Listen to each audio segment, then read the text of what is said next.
అందరికీ ఉగాది శుభాకాంక్షలు తెలియజేస్తూ 2024 ఎన్నికల వేళ ఈ రాష్ట్రంలో తెలుగుదేశం పార్టీ కూటమి నారా చంద్రబాబు నాయుడు గారి నేతృత్వంలో తెలుగుదేశం పార్టీ కూటమి ఈ రాష్ట్రంలో అటు మిత్రపక్షాలైనటువంటి జనసేన బీజేపీతో కలిపి తెలుగుదేశం పార్టీ కూటమి ప్రజల అండదండలతో ప్రజల ఆశీర్వాదాలతో దేవుడి దయతో చరిత్ర సృష్టించే భారీ మెజార్టీతో అధికారంలోకి వచ్చింది.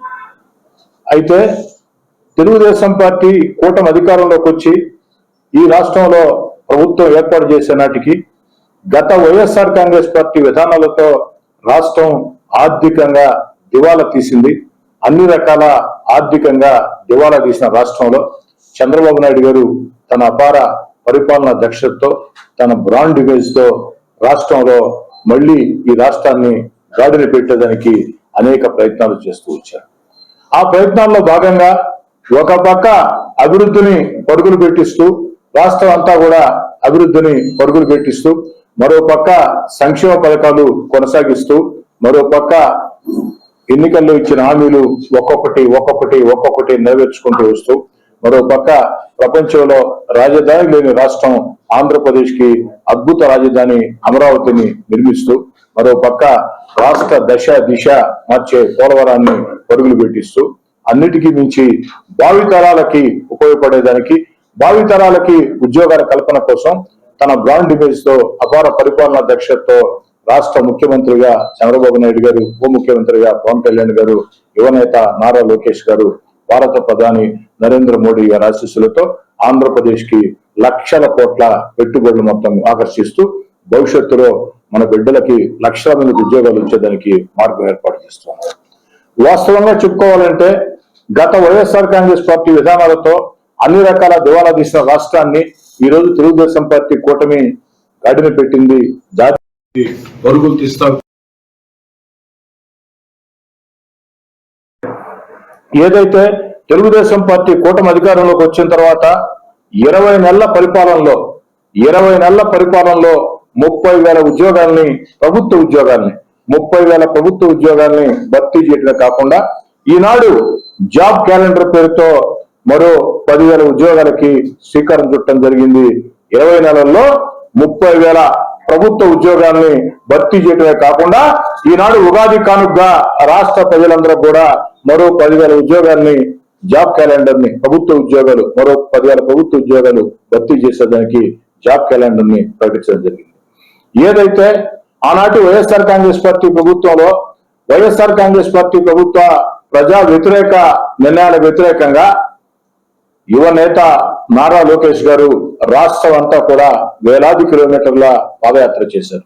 ఆ పాదయాత్ర మీద ఆనాటి వైఎస్ఆర్ కాంగ్రెస్ పార్టీ ప్రభుత్వం నిర్బంధాలు, నిషేధాజ్ఞలు, లాఠీలు, పోలీసు తుపాకులు ఎన్ని చూపించినా భయపడకుండా వెలుదిరగకుండా ఇచ్చిన మాట కట్టుబడి ఒక సాహసవంతమైనటువంటి పాదయాత్ర యువనేత నారా లోకేష్ గారు చేశారు. నారా లోకేష్ గారి పాదయాత్ర ఆనాడు రాష్ట్ర ప్రజల్లో ఆంధ్రప్రదేశ్ భవిష్యత్తు మీద ఒక నమ్మకాన్ని కలిగించి ఒక భరోసా ప్రజలకిచ్చి పార్టీ కోసం కష్టం చేసినటువంటి ప్రతి కార్యకర్తకి ఒక ధైర్యాన్ని ఇచ్చి ముందుకు సాగుతూ వచ్చేది. అయితే ఎన్నికలు అయిపోయాయి, ప్రజలు ఓటేశారు, భారీ మెజార్టీతో గెలిచారు, ప్రభుత్వం అధికారంలోకి వచ్చింది. ఎక్కడ హామీల్ని గాలి కొదలకుండా అన్ని హామీల్ని ఏ విధంగా నెరవేరుస్తూ వస్తూ ఉన్నారు. యువనేత నారా లోకేష్ గారు పాదయాత్రలో ఇచ్చినటువంటి మరో హామీ ఈ జాబ్ క్యాలెండర్ ను కూడా ఈరోజు ప్రకటించడం జరిగింది. ఈ సంవత్సరం దాదాపుగా 10,000 మందికి ఈ సంవత్సరంలో ప్రభుత్వ ఉద్యోగాలకి ఉగాది సందర్భంగా జాబ్ క్యాలెండర్ ని ప్రకటించడం జరిగింది.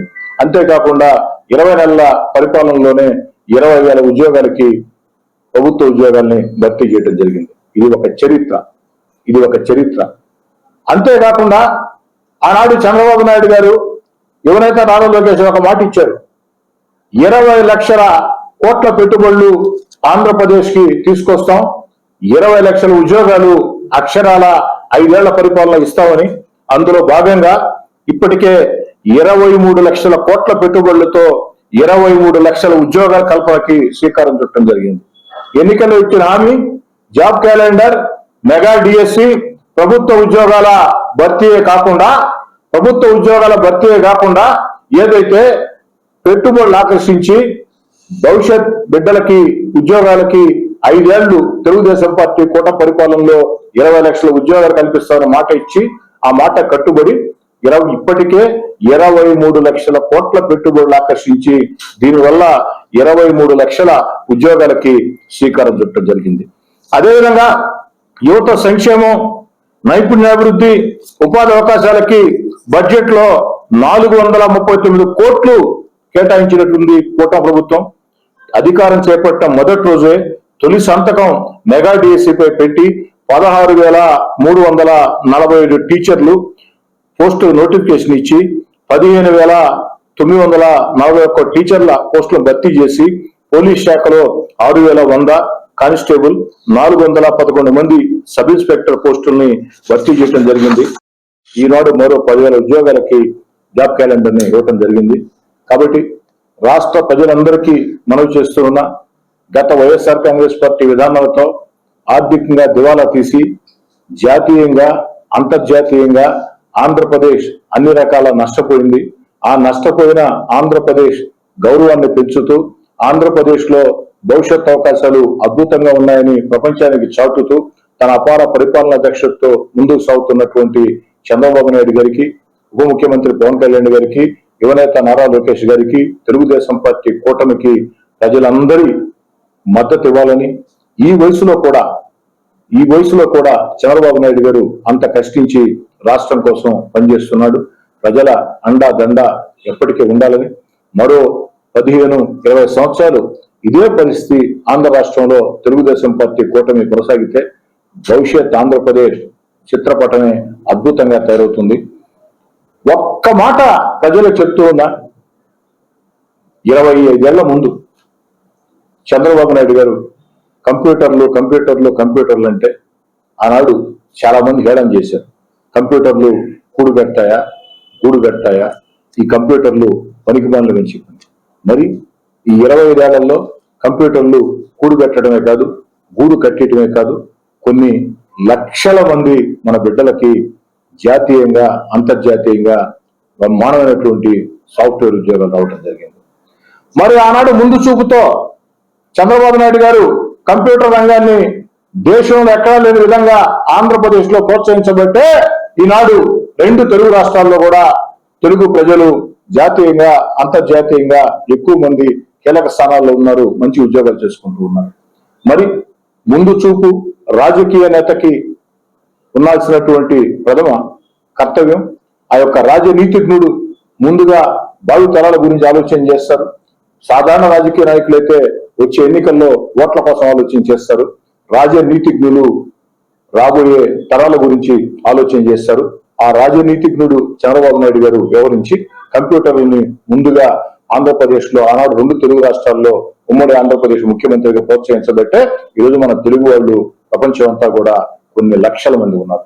అందుకే అలాంటి చంద్రబాబు నాయుడు గారి మీద అక్రమ కేసులు బనాయించి వైఎస్ఆర్ కాంగ్రెస్ పార్టీ ప్రభుత్వం ఏదైతే జైలులో పెడితే ఒక రాష్ట్రం కాదు, ఒక దేశం కాదు, ప్రపంచంలో ఉండే అనేక దేశాల్లో, భారతదేశంలో ఉండే అన్ని రాష్ట్రాలు